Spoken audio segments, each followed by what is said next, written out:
빌립보서 1장 25절로 30절입니다. 신약성경 319페이지. 내가 살 것과 너희 믿음의 진보와 기쁨을 위하여 너희 무리와 함께 거할 이것을 확실히 아노니 내가 다시 너희와 같이 있으므로 그리스도 예수 안에서 너희 자랑이 나로 말미암아 풍성하게 하려 함이라. 오직 너희는 그리스도의 복음에 합당하게 생활하라. 이는 내가 너희에게 가보나 떠나 있으나 너희가 한 마음으로 서서 한 뜻으로 복음의 신앙을 위하여 협력하는 것과 무슨 일에든지 대적하는 자들 때문에 두려워하지 아니하는 이 일을 듣고자 함이라. 이것이 그들에게는 멸망의 증거요 너희에게는 구원의 증거니 이는 하나님께로부터 난 것이라. 그리스도를 위하여 너희에게 은혜를 주신 것은 다만 그를 믿을 뿐 아니라 또한 그를 위하여 고난도 받게 하려 하심이라. 너희에게도 그와 같은 싸움이 있으니 너희가 내 안에서 본 바요 이제도 내 안에서 듣는 바니라. 아멘. 어느 날 알렉산더 대왕이 나라와 부대의 명예를 실추시킨 죄로 군법회의에 회부된 병사를 최종 심문하고 있었습니다. 대왕이 그 병사를 물끄러미 바라보면서 이렇게 질문합니다. 내 이름이 뭐냐? 병사가 대답합니다. 알렉산더입니다. 대왕은 다시 물었습니다. 내 이름이 뭐냐? 알렉산더입니다. 화가 크게 난 대왕이 소리를 칩니다. 내 이름이 뭐냐고 내가 묻고 있지 않느냐? 너 이름을 이야기해. 세 번째도 이 병사는 벌벌벌 떨면서 똑같은 말로 대답합니다. 제 이름은 알렉산더입니다. 여러분, 이게 지금 어떤 상황이죠? 두 사람 다 이름이 같은 겁니다. 대왕은 큰 소리로 말합니다. 너는 이제 네가 지은 죄만큼 벌을 받도록 하거라. 그리고 이름도 바꾸고 행실도 고쳐라. 그리고 여봐라. 모두에게 내가 명령한다. 다시는 아무도 내 이름 알렉산더를 자기 이름으로 사용할 수 없노라. 온 백성들을 향해 대왕은 소리치면서 공포했습니다. 일찍이 링컨은 남자가 나이가 40이 되면 어떻게 하라고 했죠? 자기 얼굴에 책임을 지라고 말했습니다. 사람은 저마다 이름이 있어요. 우리 모두에게는 육신의 부모가 지어준 이름이 있습니다. 그리고 그 이름대로 살기를 원하고 있죠. 저마다 이름과 역할이 있다는 것입니다. 이름대로의 삶이 균형을 이루게 되고 조화를 이루게 될 때 그 사람은요, 어디를 가더라도 꼭 필요한 사람이 됩니다. 그리고 누구에게나 아름다운 사람으로 보여줄 수가 있는 거죠. 묻겠습니다. 저와 여러분의 이름이 뭘까요? 육신의 부모님이 지어준 이름 말고요. 우리에게 영원히 지워지지 않는 이름이 주어졌어요. 아버지 하나님이 붙여주신 이름이에요. 성도입니다. 본질적으로 저와 여러분의 이름은 같다는 거죠. 그리스도인이요, 성도요, 혹은 신자요, 하나님 나라의 백성이며 당신의 자녀이자 정결한 신부입니다. 내 이름은 성도입니다. 그러면 우리는 성도라는 이름에 걸맞는 삶을 살아야 됩니다.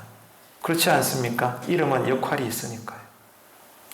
그래서 지난 2주간에 걸쳐서 살펴본 바와 같이 성도의 이름을 가지고 거기에 걸맞는 삶이란 게 어떤 건가? 오늘 본문에도 그 표현이 되어 있지만 복음에 합당한 생활이라는 거예요.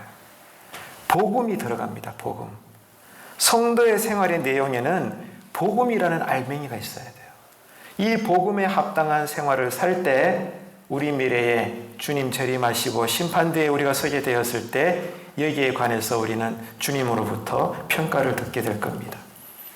하나님 앞에서 살아내야 될 복음에 합당한 성도의 생활이 뭐라고 했죠? 2주간에 걸쳐서 기억나십니까? 첫째는 이 복음이라고 하는 것, 더 굿뉴스. 이 복음이라고 하는 것은 누구에게나 가장 기쁘고 복된 소식이 되는 거예요. 부자에게도 가난한 자에게도. 건강하거나 병들었든지 어른이든 아이든 아무도 여러분 상관이 없어요. 누구도 예외가 없습니다. 누구든지 간에 그 소식을 들으면 기쁘고 감격스럽고 행복하고 힘이 납니다. 왜? 복음이니까. 또 굿뉴스, 기쁜 소식이니까. 그게 뭐죠? 하나님이 나를 구원하셨다는 겁니다. 하나님으로부터 내가 구원받았다는 거예요. 여러분, 이게 실감 나십니까? 어떠세요, 여러분? 우리가 본질적으로 어떤 존재였죠? 하나님과 원수된 자예요. 우리가 태어나는 순간부터 아무리 깨끗하게 살고 윤리와 도덕적으로 흠이 없을지라도 우리의 이 전인격적인 모든 이 삶 자체가 하나님과 분리되어진 하나님께 원수된 자녀예요. 그런데 우리가 우리의 노력이 아니라 우리의 잘남이나 선함이 아니라 우리의 행함의 공로가 아니라 하나님의 일방적인 의지와 일방적인 열심과 하나님의 일방적인 작정에 의하여 우리는 하나님으로 인해 그냥 공짜로 구원을 받은 거예요. 예수 그리스도를 믿음으로. 할렐루야. 이 구원받음에 대한 은혜. 여러분, 그래서 구원받은 이후에도 여전히 우리를 붙잡아 주시고 우리를 통해서 마침내 그 나라를 완성하시며 재림하실 이 은혜에 대해서 감격하는 것. 그래서 날마다 이번 한 주간에도 저와 여러분이 이 은혜의 힘으로 살아내는 것. 그래서 이 은혜에 감격하고 이 은혜만 생각하면 기쁘고 이 은혜의 동력으로 때를 얻든지 못 얻든지 할 수 있는 대로 말씀대로 순종하려고 우리가 믿음의 싸움을 하며 몸부림치는 것. 이것이 성도의 이름을 가지고 복음에 합당한 생활을 하는 첫 번째 내용이라고 말씀을 드렸습니다. 두 번째는 교회 공동체를 중심으로 교회가 하는 일이 뭐예요? 예배를 드리든지 성도 간의 교제를 하든지 식사를 하든지 어떤 프로그램을 돌리든지 공부를 하든지 뭘 하든지 간에 교회가 하는 일이라는 것은 이 복음의 은혜를 전하는 것입니다.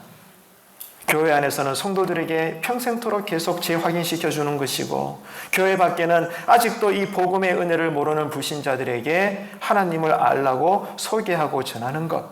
이것이 평생에 걸쳐서 주님 재림하실 때까지 모든 교회가 해야 할 일입니다. 그래서 성도의 이름을 가지고 복음에 합당한 생활 두 번째는 교회 공동체를 중심으로 교회가 행하는 모든 이 신앙생활의 그 일들에 대해서 내가 먼저 참여하고 협력하는 것.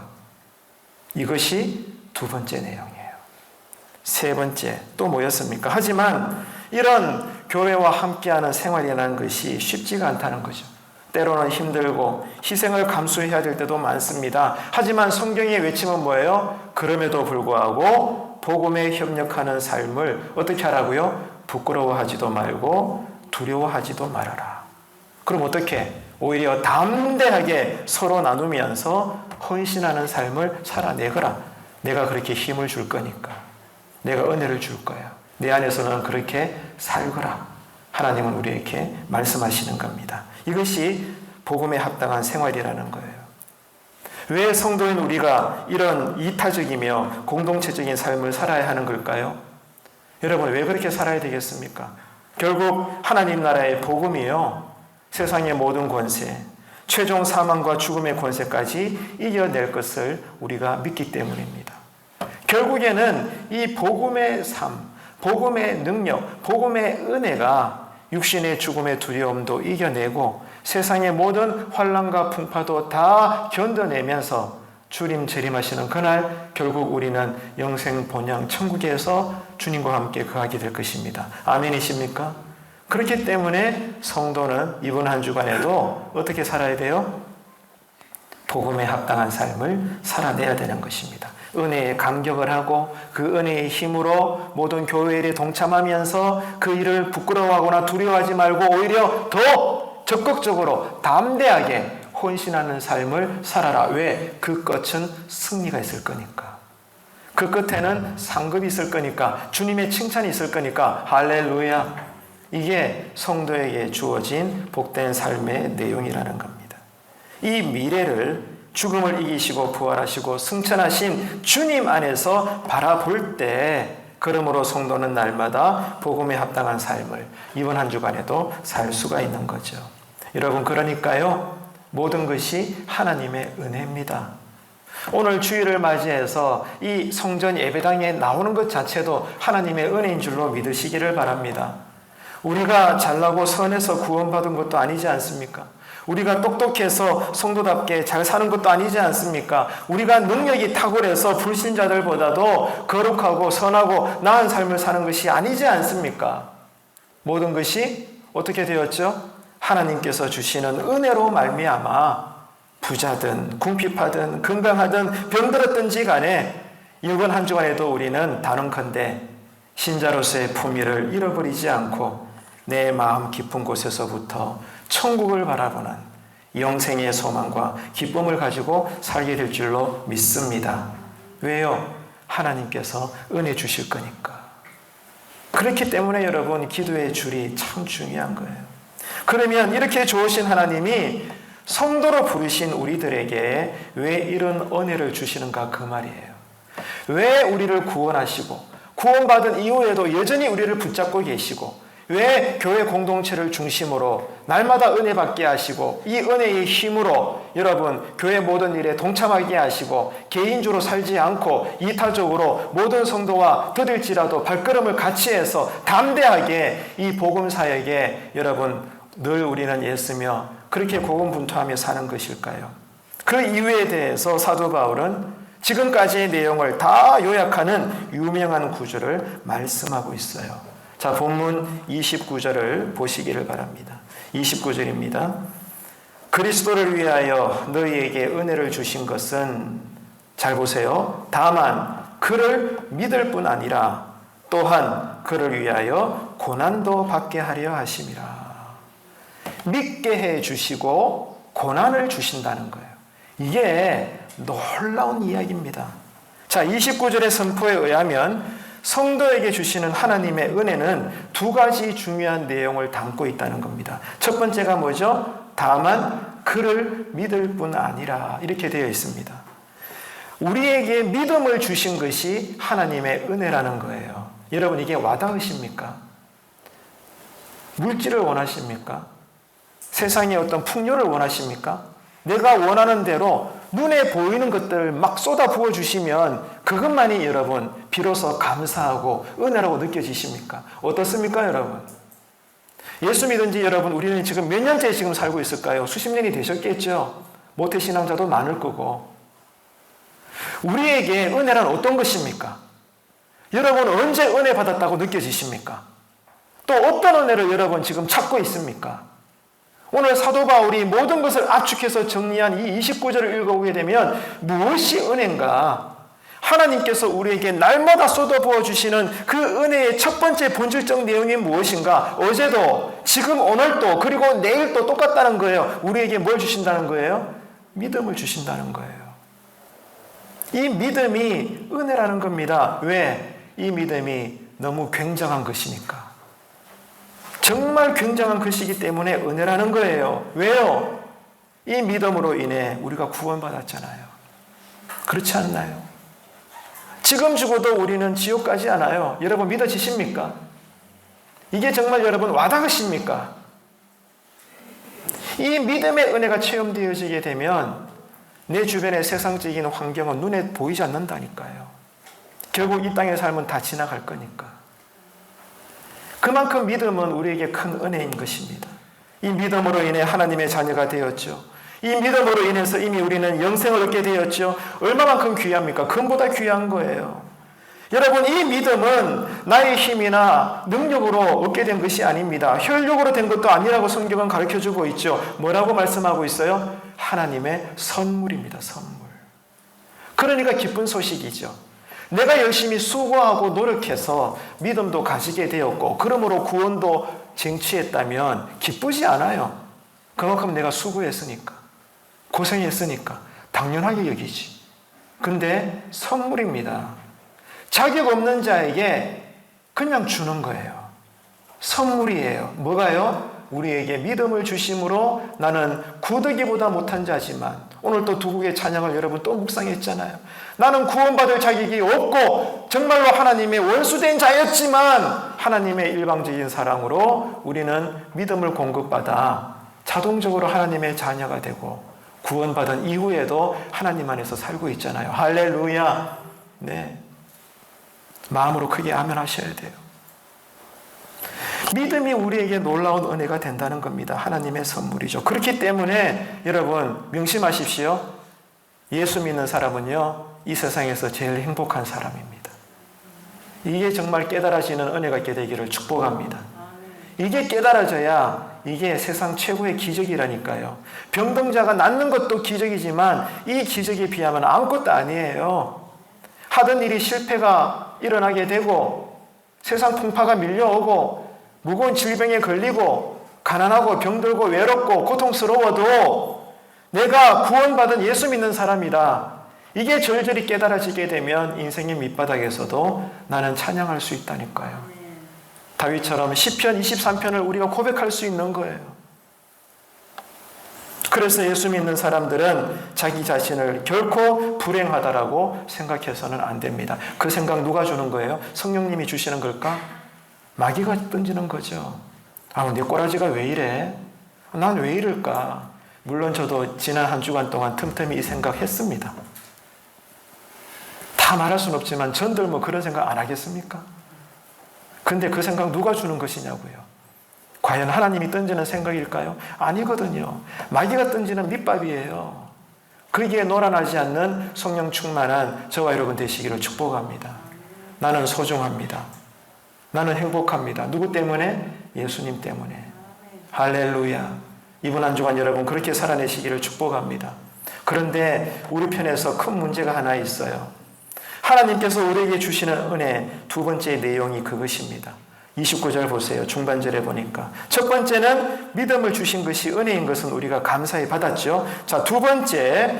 하나님께서 우리에게 주신 은혜의 내용이 뭐냐? 또한 그를 위하여 뭐도 받게 하려 하신다?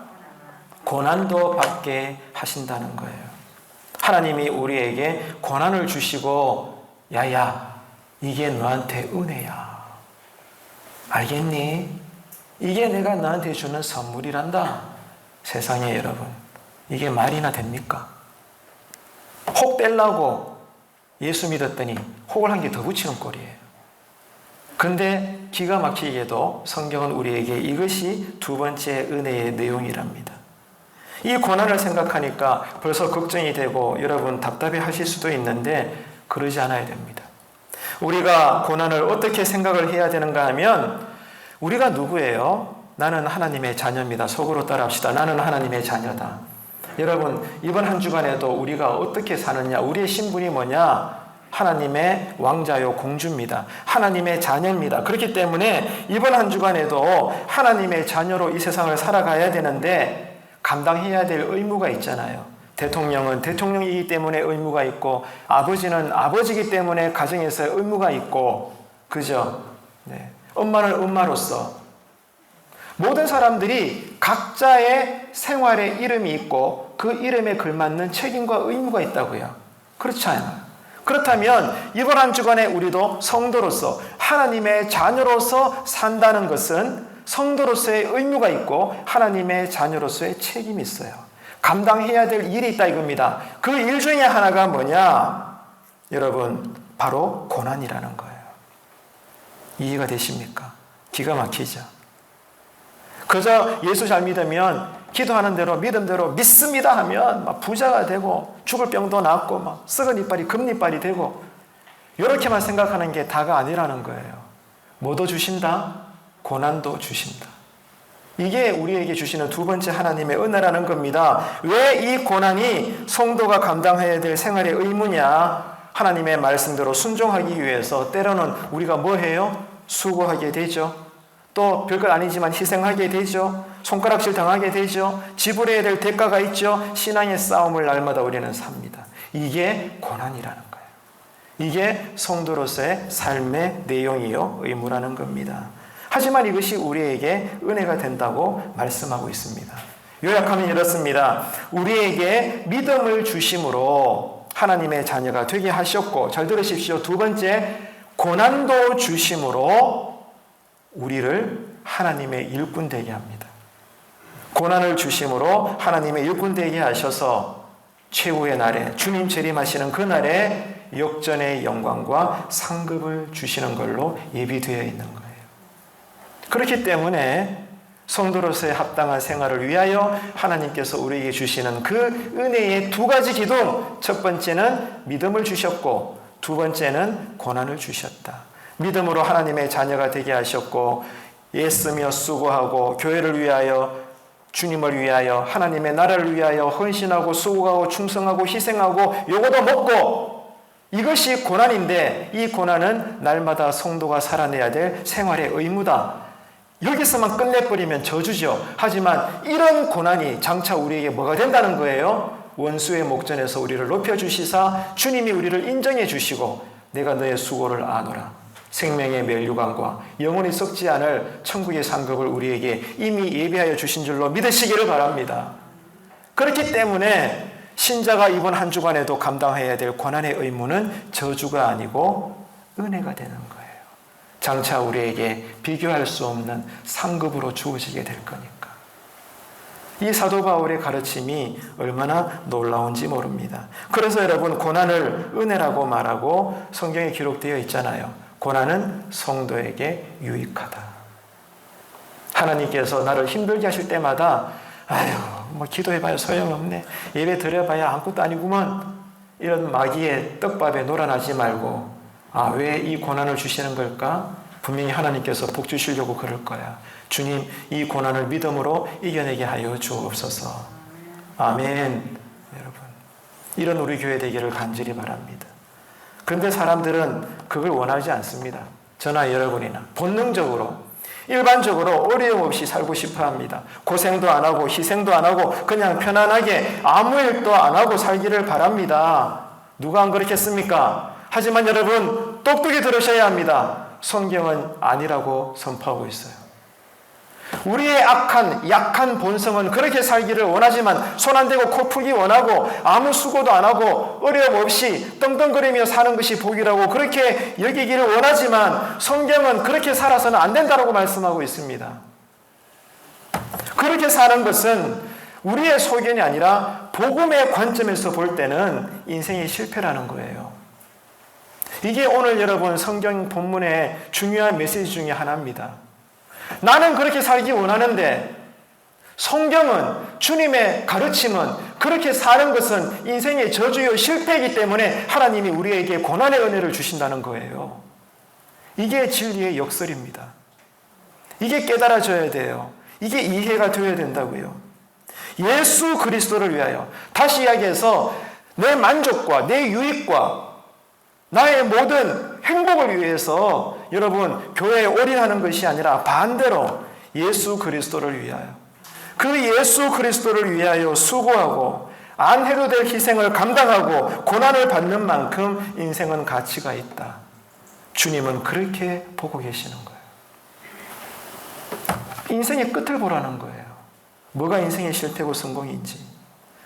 나를 위한 것이 아니라 내 기준이나 소견대로 교회를 바라보고 판단하고 예배를 평가하고 영성이 어떠니 저떠니 말하지 말고 살든지 죽든지 예수 그리스도를 위하여, 오늘 본문에도 나오잖아요.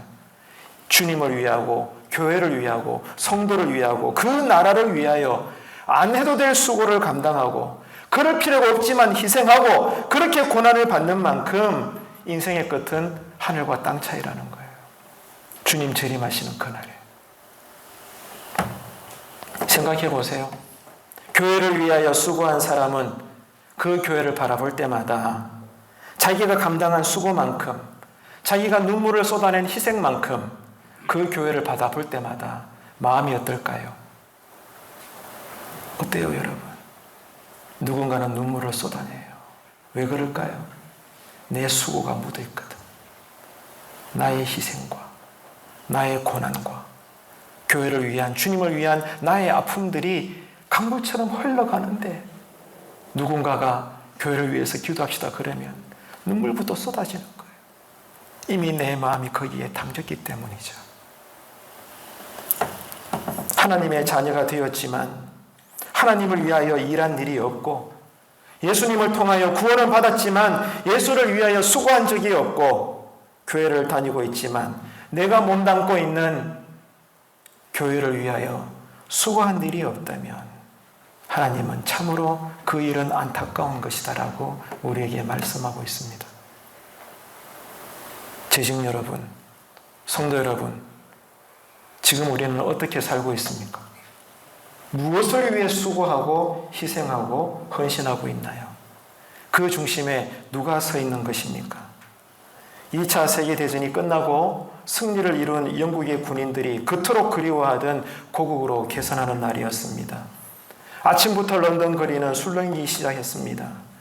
전쟁에서 돌아오는 수많은 영웅들을 환영하기 위해서 이미 시민들이 몰려들었고 귀족들과 상하원 의원들과 그리고 여왕까지 참석을 했습니다. 시간이 되어서 여왕이 자리에 앉으니까 개선 행렬이 시작이 되었죠. 먼저 육군이 행진을 합니다.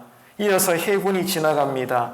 그 다음에는 공군이 나오고 해병대가 등장을 합니다. 그리고 제일 마지막에 누군지는 모르겠지만 작은 부대의 깃발이 흔들리고 있습니다. 지나가는 거죠.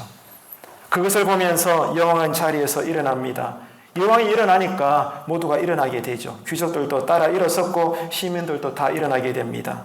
환호성을 치면서 이런 모를 작은 깃발을 퍼르기면서 지나가는 이 작은 부대를 향하여 뜨거운 박수를 보내기 시작했습니다.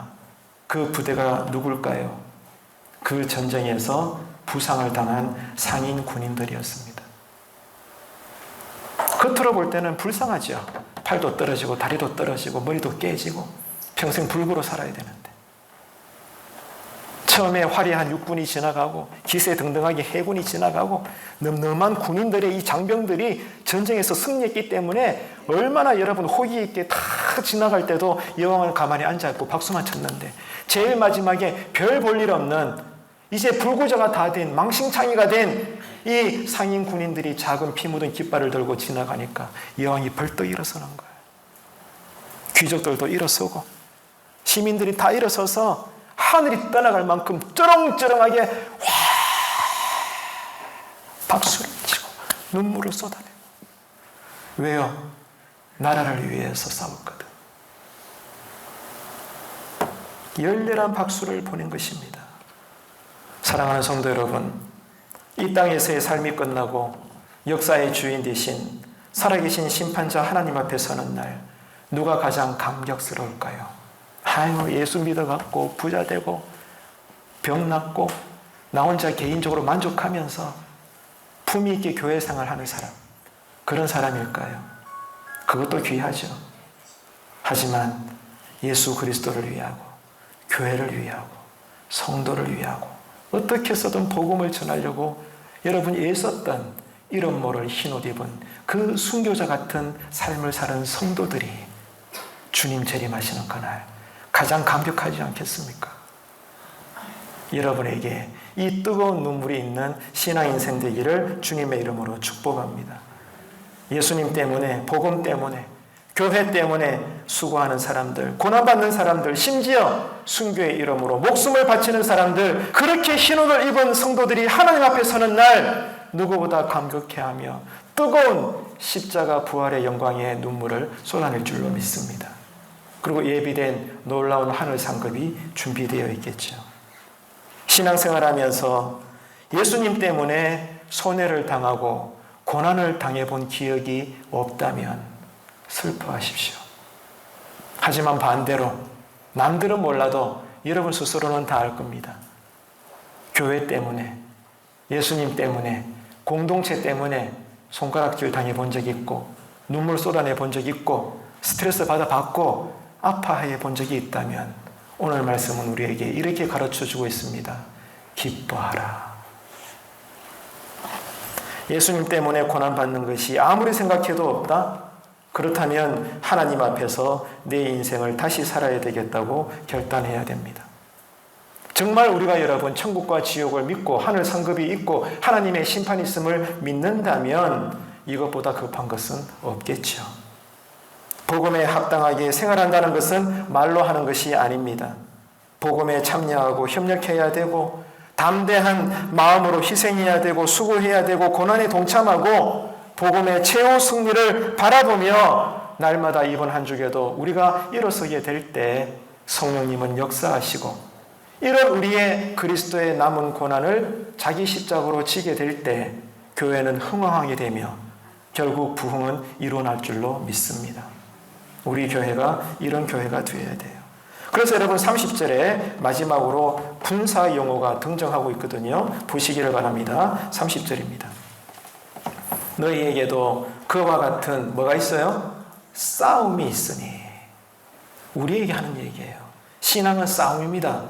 너희에게도 그와 같은 싸움이 있으니 너희가 내 안에서 본 바요. 즉 그러니까 그 당시 교회 성도들이 사도 바울이 수고하는 것을 봐왔습니다. 이제도 내 안에서 듣는 바라.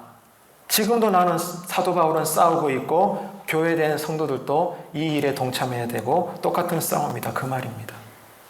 나 지금 싸우고 있다는 말이에요. 사도 바울의 말은.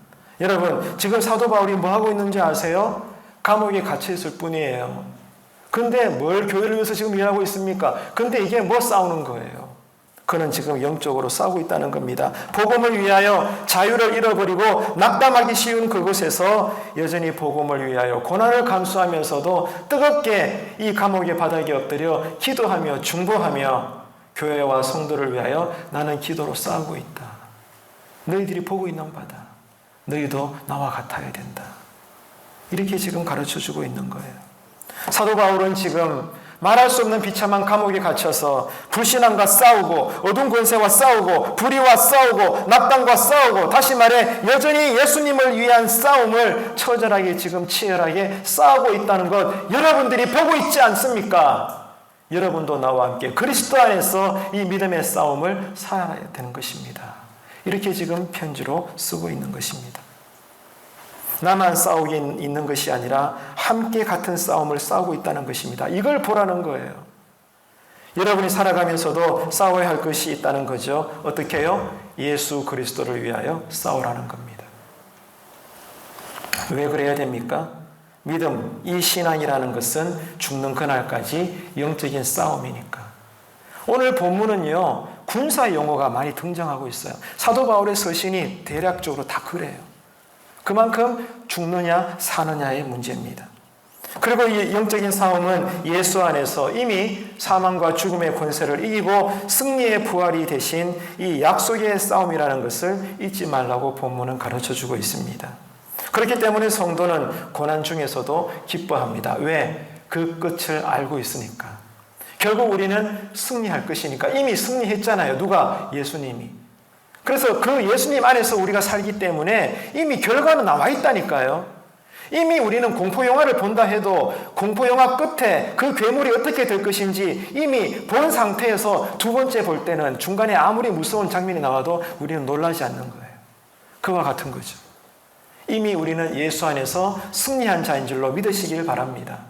그렇기 때문에 이번 한 주간에 가정의 고난이 있고 육체의 질병의 고난이 또 나를 괴롭히고 삶의 모든 질고가 나를 눈물나게 할지라도 힘들죠. 아픕니다. 아야야 합니다. 하지만 내 영혼 깊은 곳에서는 여전히 메마르지 않는 영혼의 기쁨은 올라온다는 거예요. 왜? 이 세상이 끝이 아니니까. 결국에는 내가 예수 안에서 잘 될 거니까. 아멘이십니까? 예. 사랑하는 성도 여러분, 성도는 고난 중에서도 기뻐하는 사람들입니다. 이런 믿음의 특권을 가지고 있죠. 이번 한 주간 우리 남은 여생 모든 시간 속에 무엇보다 주님을 위한 희생과 이 믿음의 선한 싸움을 싸우고 이번 한 주간에도 날마다 지금 여기에서 언제나 하나님으로 인해 승리하시는 믿음의 용사가 되시기를, 예수 그리스도의 진정한 제자가 되시기를 주님의 이름으로 축원합니다. 기도하겠습니다. 하나님 아버지, 겉으로 볼 때는 용감해 보이고 전쟁터에서 대단하게 공을 세울 것이다 생각은 했는데 막상 전투가 벌어지고 보니 아무런 도움이 되지도 못하고 그의 용기는 말뿐이었고 오히려 전투에 방해가 되고 비겁하며 낙심하는 자가 있습니까?